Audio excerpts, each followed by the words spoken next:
ऊस तोडणार नाही, त्याचा ऊस तोडणार नाही. आज आमची भूमिका ही उघडपणे स्पष्ट त्या ठिकाणी आहे. प्रभाकर देखील इथं आहेत. प्रभाकरला मी सांगितलं की आता उपाशीपोटी आंदोलन त्या ठिकाणी करायचं नाही. मी तुम्हाला एवढंच सांगतो की जर कोणत्या शेतकऱ्याचा ऊस जर तोडणार नाही असं जर कोण म्हणत असेल तर त्याला जागेवर त्या ठिकाणी कारखान्याच्या गेटमध्ये संचालक असो किंवा अधिकारी असो त्याला आज जाऊ देणार म्हणजे नाही. त्याचा दरवाजा बंद करण्याचं काम हा शेतकऱ्याचा मुलगा एक कारखान्याचा विद्यमान संचालक माजी चेअरमन म्हणून त्या ठिकाणी एक देखील ऊसाची तोड नोंदीमध्ये एकही दिवसांनी मागे पुढे होऊन देणार नाही. ही जबाबदारी माझी राहील, कारण मी कारखान्याचा संचालक आहे. ज्यांनी गेले 2 महिने जीवाचं रान केलं, पोटाला चिमटा घेतला आणि एक शेतकऱ्याचा मुलगा आमदार झाला पाहिजे हे स्वप्न ज्यांनी पाहिलं ते माझे तमाम सहकारी बांधवांनो, मित्रांनो. ही निवडणूक कशी झाली, काय झाली हे आपण सर्वांनी अत्यंत जवळून पाहिलं. अभिमान एका गोष्टीचा आहे की महाराष्ट्रामध्ये जेवढे काही निकाल लागले, विजयी झाल्यांची जेवढी चर्चा झालीच, पण अतिशय कमी फरकाने जी निवडणूक लढली गेली ती निवडणूक तुमच्या सगळ्यांच्या ताकदीवरती त्या ठिकाणी लढली गेली. आणि जिची नोंद अशी झाली की जे महाराष्ट्रामध्ये मंत्री विजय झाले त्यात सगळ्यात खालचा नंबर जर कुठला असेल तर आंबेगाव शिरूर विधानसभा मतदार. ही ताकद तुमची आहे, ही माझी नाही. की सगळे पक्ष ज्यावेळी फुटले आणि त्याच्यामध्ये 41 जे आपल्या समोरच्या बाजूला अजितदादांचे उमेदवार निवडून आले, मंत्र्यांमध्ये आहेत, पण निवडून आलेले 41 मध्ये देखील आंबेगाव शिरूरच्या आमदाराचं नाव त्या ठिकाणी आहे. जे काही मतदान झालं त्याची आकडेवारी देखील तुमच्या समोर असणं गरजेचं आहे. विजयी उमेदवाराला मिळालेली मतं आहेत 1,06,888. देवदत्त जयवंतराव निकम आणि देवदत्त शिवाजीराव निकम म्हणजे एकाला चिन्ह तुतारी वाजवणारा माणूस आणि दुसऱ्याला जे ट्रम्पेट, यांना मिळालेली जी मतं आहेत ती 1,08,330. त्याचबरोबर आणखी जे काही उमेदवार होते विरोधामध्ये त्याच्यात इंदोर यांना 1483, घोलप यांना 1113, त्यानंतर पंचमुख यांना 1078, भारमळ म्हणून होत्या त्यांना 804, निगोट यांना 756, वाघ यांना 419, गावडे यांना 276 आणि अजून एक निकम 211 अशी यांची बेरीज 6,140. म्हणजे एकूण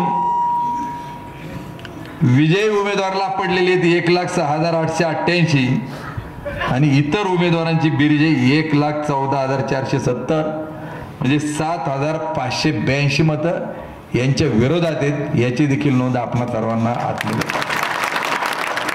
दुसऱ्या बाजूला जी टक्केवारी दोघांमध्ये जर आपण कंपेअर केली तर विजयी उमेदवाराला पडलेली टक्केवारी आहे ही 48.25 आणि आपल्याला जी पडली ती 47.60 म्हणजे पॉइंट फक्त 65% फरक तिच्यामध्ये फक्त पडलेला आहे. पॉइंट मध्ये म्हणजे बारी जी गेली ही मिलीमध्ये त्या ठिकाणी गेली.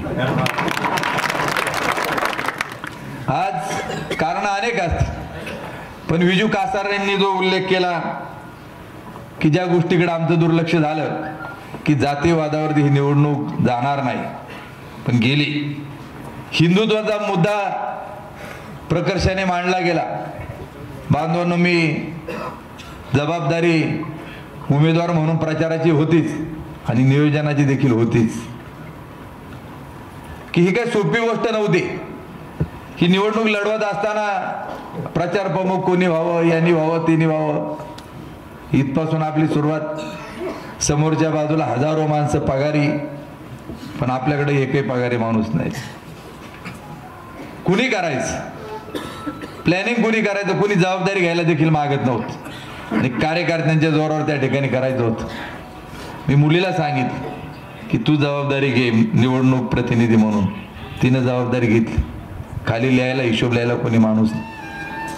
अमोल बोर वळतीचा, नायकडे भाऊसाहेब, गाड्यांचं नियोजन कोणी करायचं, गणेश यादव, शरद बोंबे त्यांच्याकडे जबाबदारी दिली आणि अशी वेगवेगळ्या प्रकारची कामं अनेकांवर त्या ठिकाणी वाटून दिली. कायदेशीर ज्ञान नाही. केतन वाघांना म्हटलं तुम्ही पुण्यात राहताय, पुण्यातलं काम तुम्ही बघा. कारण समोर जावा तर सत्ता तिकडे, कुणी दमबाजी देईल, काहीतरी करल. मुळे मॅडम न्यू एक्सपोर्टच्या, त्यांना म्हणलं तुम्ही जबाबदारी घ्या. कायदेशीर लढाई त्या दोघांनी त्या ठिकाणी केली. त्यांच्या शाळेचा काही स्टाफ, निलेश वळशांना परवानगीचं काम नायकडे भाऊसाहेब. म्हणजे हे काय सोपी गोष्ट नव्हती यंत्रणा त्या ठिकाणी उभी करणं. पण अशा परिस्थितीत मला अभिमान एका गोष्टीचा आहे की सगळ्यांनी हातभार लावलाच. ही मोजकी नावं काही घेतली आणि घेणं देखील गरजेचं आहे. ज्यावेळी काही रक्कम भाऊसाहेबांकडे, नायकडे भाऊसाहेबांकडे होती, त्यांनी ठेवली एका ठिकाणी, बाहेर गेले आणि ती रक्कम राजाभाऊ पटणार नाही, ती रक्कम कुणीतरी लांबवली. तो माणूस 2 दिवस जेवलाच नाही. मला गणेश यादवांनी सांगितलं की असं असं घडलं, रक्कम मोठी होती आणि ती पिशवीतून कुणीतरी लांबवली. अशी अनेक संकट आली. मी त्यांना सांगितलं की भाऊसाहेब ठीक आहे. रडत होते डरडाचा. कार्यालय ते आले नाही की लोकांनी पैसा गोळा करून दिला आणि माझ्याकडून ही रक्कम ज्यावेळी जाते तोंड कसं दाखवायचं. मी सगळं सहन केलं. कारण शेवटी मी एकच सांगतो, मी हटणाऱ्यातला नाही, मी लढणाऱ्यातला. आणि माझा लढा हा गोरगरीब सामान्य माणसांकरताय आणि तो कायम चालू ठेवायचा. कारण कोणी म्हणत असेल त्यांना आम्ही दिलं, हे दिलं, ते दिलं, कुणी मेहरबानी केली नाही. गावचा सरपंच जरी झालो असेल, माझ्याबरोबर लहान लहान पोरं होती, रामचंद्र मस्के, अंकुश मस्के, की त्या सहकार्यांना घेऊन कोण म्हटलं असेल का त्यांना आम्ही सरपंच केलं, हे केलं, ते केलं. बाळासाहेब बानकेले तर साक्षीला आहे. मंदिराच्या दारात बोलतो, खोटं बोलणार नाही, की ज्यावेळी ह्या गावात 2 आकडी देखील मतं पडत नव्हती, कुणी पुढे येत नव्हता, त्यावेळी वळसे पाटलांचा पहिला कार्यकर्ता म्हणून देवदत्त निकम इथं नागा. आणि म्हणून हे सगळं होत असताना या निवडणुकीमध्ये हिंदुत्वाचा मुद्दा आला. आपली पवार साहेबांची सभा विराट झाली आणि मग बजरंग दल असेल किंवा अन्य काही हिंदुत्वाची संघटना, कोण होतं मला माहित नाही. मला परवाच्या दिवशी कळली ही घटना. मला एका माझ्या मित्राने व्हिडिओ पाठवला. म्हटले वातावरण कुठं टर्निंग पॉईंट झाले आपल्या निवडणुकीत. म्हटले असा असा माणूस मंतरच्या ग्रामपंचायतच्या समोर तिथं ती सभा झाली. मग तो व्हिडिओ मी पाहिला आणि त्याच्यामधली भाषणं प्रखर ऐकली. शपथ देण्यात आली आपल्याच बरोबरच्या मुलांना. विजूस का सरांनी उल्लेख केला की शिंगवे सारखं गाव, तिथली ती तरुण मुलं देखील आपल्या समेत, ज्यांना आपण अनेक वेळा मदत केली, ती आपल्यापासून बाजूला गेली. काही निवडणुकीत काय काय घटना घडली. लाडकी बहीण, आपण प्रत्येक ठिकाणी ग्रामीण भागामध्ये महिलांना पटलं की तुम्हाला दुधाला भाव पाहिजे, सोयाबीनला पाहिजे, कांद्याला पाहिजे, काही 1,500 पाहिजे. शेतकरी जे होते कष्ट करणारे ते म्हणले आम्हाला मालाला भाव पाहिजे. काही वर्ग असा होता की रोज रोजीरोटी त्याला काही तुमच्या शेतीची घेणं त्यांना, मजुरीनं कामाला जायचं कुठंतरी. त्यांना जर 4-5 महिन्यात 7-8 रुपये आले असतील, ते म्हटले चांगले, आमचे नंतर मिळणार होते आपल्या जाहीरनाम्यात, पण त्यांना ते मिळून गेले होते. काहींना ट्रिपा काढल्या आपल्यातले सहकारी म्हणून. मी परवा देखील पक्षामध्ये खंत व्यक्त केली की जो माणूस पक्षाचा सभासद नाही, ज्यांनी लोकसभेला काही काम केलं नाही, तो माणूस थेट पक्षाकडे ज्यावेळी उमेदवारी दाखल करतो त्याचा अर्ध दाखल होतो आणि इथं संभ्रम पसरवला जातो की मला वरूनच तिकडून तिकीट फायनल केलेलं आहे. आणि तो माणूस ज्यावेळी ट्रिपांना घेऊन जातो लोकांना आणि लोकांना शपथी दिल्या जातात आणि नंतर तीच व्यक्ती समोरच्यांबरोबर, मी पाहिलं बारकाईनं की आपली जी चांगल्या प्रकारची पॉकेट होती तिथं तिथं त्यांनी बरोबर प्लॅनिंग करून तो आपला बुरून ढासळण्याकरता प्लॅनिंग केलेला होता.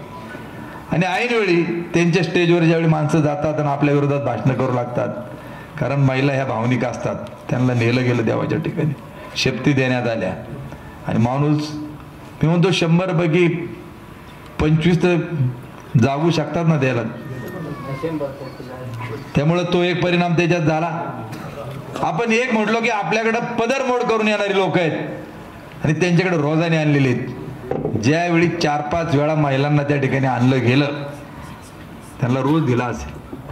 पण काही वेळा असाही विचार करतात की अरे आम्ही देवाला यांनी नेलं, काही काम न करता आम्हाला जर हे मिळालं असेल तर असा काही वर्ग आहे, तो वर्ग देखील तिकडं डायव्हर्ट त्या ठिकाणी झाला. त्याचबरोबर मधल्या काळामध्ये लोकसभेच्या वेळी आत्ताच्या याच्यात मतदारांची संख्या आहे त्याच्यामुळं जवळपास एक 6,000 5 महिन्यामध्ये मतदार वाढले. त्यावेळी मतदार होते 3,09,000 आणि आता 3,14,000 झाले. हे बाहेरचे जे मतदार होते यांना देखील गाड्या करून पैसे देऊन त्या ठिकाणी आणण्यात आलं. 500-1000 रुपये त्या ठिकाणी देण्यात आले. तो एक त्यांना बेनिफिट त्या ठिकाणी झाला. कारण आपला जो हिशोब होता 25,000चा करेक्ट होतो, किमान 25,000. परंतु हे आपलं मताधिक्य घटवण्यामध्ये जे जे काय गोष्टी करण्यात आल्या त्या तशा पद्धतीने करण्यात आल्या. काहींना आता सांगण्यात आलं होतं की तुम्हाला नोकऱ्या देऊ बँकांमध्ये, जाहिरात देण्यात आली, बरोबर वेळेवर देण्यात आली. आता अनेक एका गावात 8-8 10-10 जणांना दिलेत. पोती टाचून पडल्या शरद बँकेची जाहिरात आली होती 68 जागांची. आता मला त्यांना एवढंच सांगायचं की ज्यांना नोकरीचा शब्द दिला ना त्यांचं काम त्या ठिकाणी करा. आता त्यांना मागे फिरायला लावू नका. दुसऱ्या बाजूला चिन्हाचा एक विचार झाला आणि खरं आहे प्लॅनिंग मध्ये लोकसभेला जे झालं ते आत्ताही झालं. जवळपास 10 उमेदवारांना या ट्रम्पेटचा फटका बसला आणि त्यात आपल्याला सगळ्यात जादा बसला. नावात साधर्म्य असलेला मी कुठंतरी बोललो होतो की निकम नावाचा आता येईलच, पण कदाचित देवदत्त निकम देखील उमेदवार येईल. रेकॉर्डिंग कोणाकडे असेल ते तुम्हाला सापडेल आणि तेच करण्यात आलं. गेल्या 2-3 दिवसापूर्वी तो उमेदवार आत्ताशी कुठंतरी आलाय असं मला कळलंय. पुण्यात गायब होता एवढे दिवस. मंचरला म्हटले त्याला कितीचा फ्लॅट घेऊन दिलाय म्हटले, 32 लाखाचा काय म्हटले फ्लॅट घेऊन दिलाय त्याला. तर काय असेल ते आता येईल हळूहळू.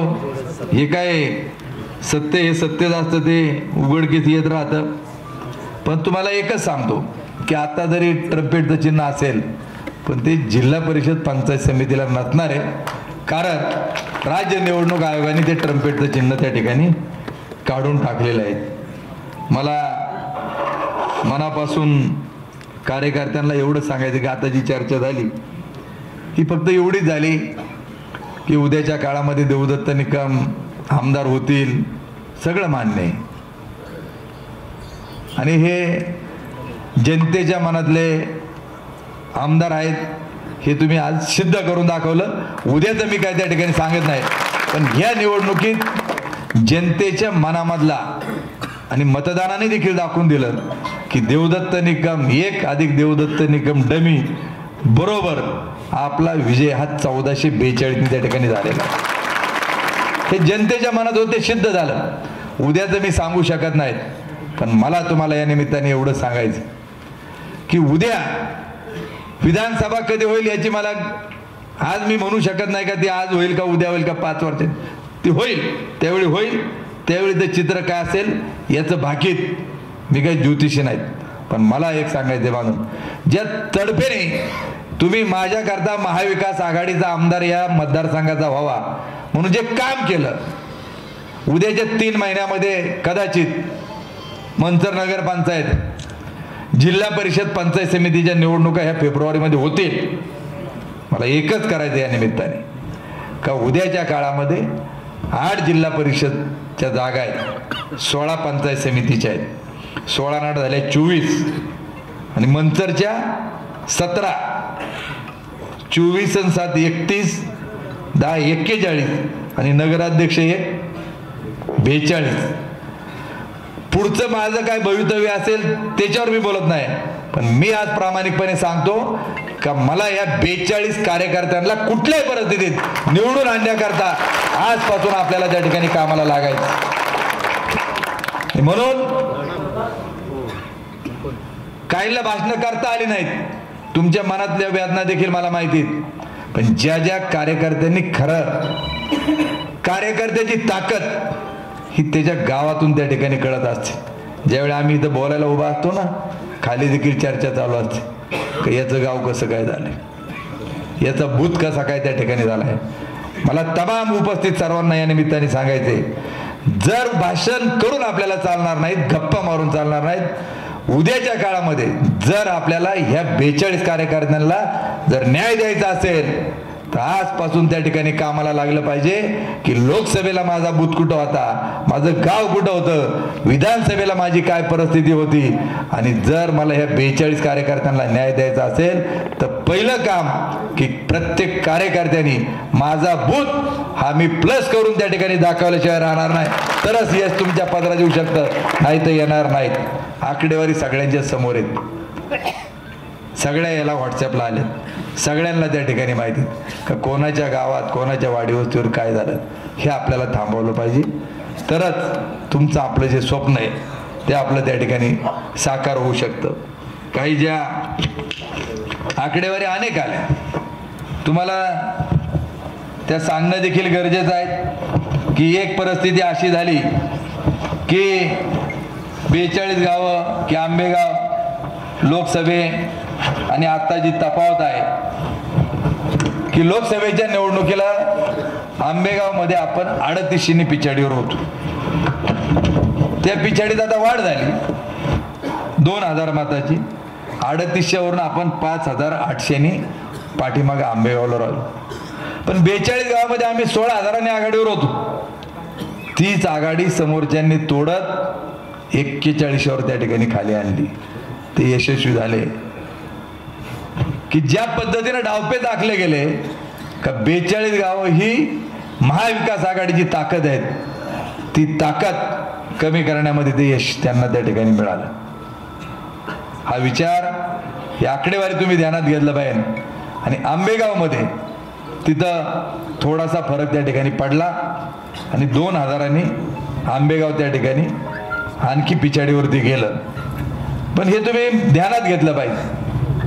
दुसऱ्या बाजूला मला एक सांगायचंय की ज्यावेळी तुतारी वाजवणारा माणूस आणि समोरच्या बाजूला ट्रम्पेट होती, सगळ्यात कमी ट्रम्पेटला जे मतदान झालं देवदत्त निकम, शिवाजीराव निकम यांना सगळ्यात कमी मतं जर कुठं झाली असतील तर आमचा चांडोली पंचायत समिती गणात फक्त त्यांना 74 मतं मिळाली. आणि सगळ्यात जादा कारेगाव, बाबळ या पंचायत समिती गणामध्ये 300 पेक्षा अधिकचा आकडा तिथं गेला. ते सगळे डिटेल मी तुम्हाला पाठवल, याचा तुम्ही अभ्यास केला पाहिजे का हे चिन्ह पोहोचवण्यामध्ये आम्ही कुठंतरी कमी पडलो हे मान्य करायला आपण शिकलं पाहिजे. ज्यावेळी आंबेगावचं 66% मतदान आहेत, 42 गावांचं 33% आहेत, तिथं देखील 1450 मतं तिकडेही ट्रम्पेटला गेली आणि इकडे ट्रम्पेटला गेली. त्यावेळी आपण तिथे ध्यानात घेतलं पाहिजे कुठंतरी चिन्ह लोकांपर्यंत घराघरामध्ये पोहोचवण्यामध्ये आम्हाला यश मिळालं नाही, हे आपण बारकाईने लक्षामध्ये घेतलं पाहिजे. मला दुसऱ्या बाजूला तुम्हाला पुन्हा एकदा सांगायचं की या निवडणुकीमध्ये आपली ज्यावेळी महाविकास आघाडी, काही जागा उद्या काँग्रेसला जातील, काही किसान सभेला जातील, बिरसा ब्रिगेड आहेत, मशाल येईल, पंजा येईल, पण आता ट्रम्पेट नसणार आहे. पण ही चिन्ह लोकांपर्यंत गेलेली नाहीत कित्येक दिवस, कारण 7 वर्ष जिल्हा परिषद पंचायत समितीच्या निवडणुका झाल्या नाहीत. मशाल हे चिन्ह लोकांपर्यंत नव्याने पोहोचवायचे आपल्याला. ही मोठी सुरेशराव राजाभाऊ मला आवर्जून उल्लेख करायचा आहे की ही गोष्ट पाहिजे तेवढी इतकी सोपी नाही. आणि म्हणून ह्या सगळ्या चिन्हांचा प्रचार आणि प्रसार होणं हे देखील तितकंच गरजेचं आहे.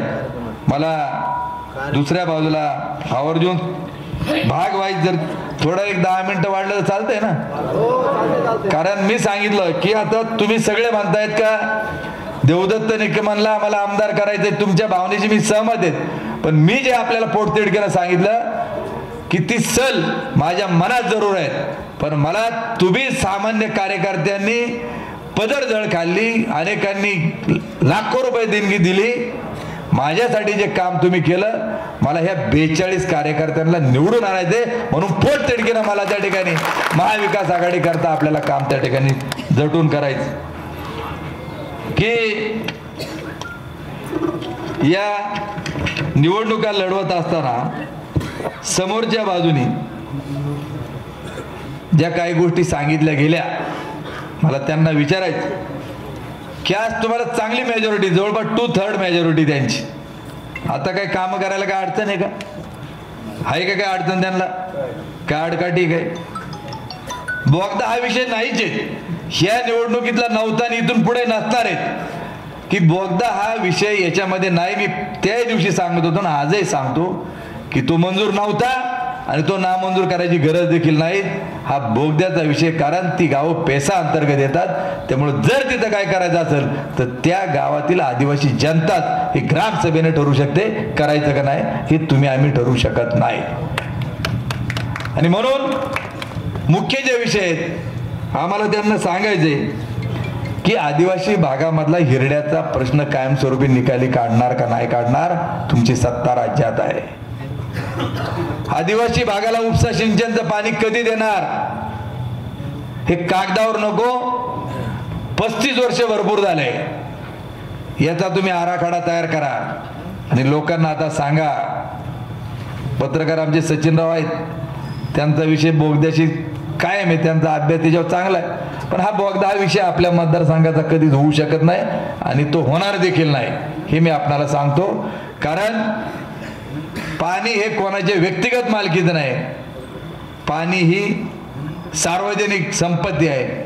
आणि पहिलं आम्ही त्या दिवशी सांगितलं, आजही सांगतो, जोपर्यंत आंबेगाव शिरूरच्या पाण्याचा प्रश्न हा कायमस्वरूपी संपत नाही, तोपर्यंत डिंब्याच्या एक थेंबाला देखील कोणी धक्का लावू शकत नाहीत, हे मी आपल्याला सर्वांना सांगतो. सातगाव पठारला कलमुडीचं पाणी येईल का नाही मला माहित नाही, पण जर तुम्ही सांगत असाल का आम्ही डिंब्याचं पाणी तिकडे जाऊ देणार नाही, धरण रिकाम होऊन देणार नाहीत, मग इथं जर अतिरिक्त पाणी असेल तर आमचं म्हणणं आहे का सगळ्यात कमी खर्चाची योजना ही डिंब्याचं हक्काचं पाणी, हे जसं आदिवासी भागाला उपसा सिंचन देऊ शकतो तसं कमी खर्चामध्ये देखील आपण कोटमदऱ्याच्या परिसरामधून हे पाणी वरती कुरवंडीच्या परिसरात वेळ नदीमध्ये सोडून सातगाव पठारला या 5 वर्षामध्ये तुम्ही पाणी देऊ शकता आणि ते दिलं पाहिजे, यासाठी आमचा आग्रह त्या ठिकाणी राहणार आहे.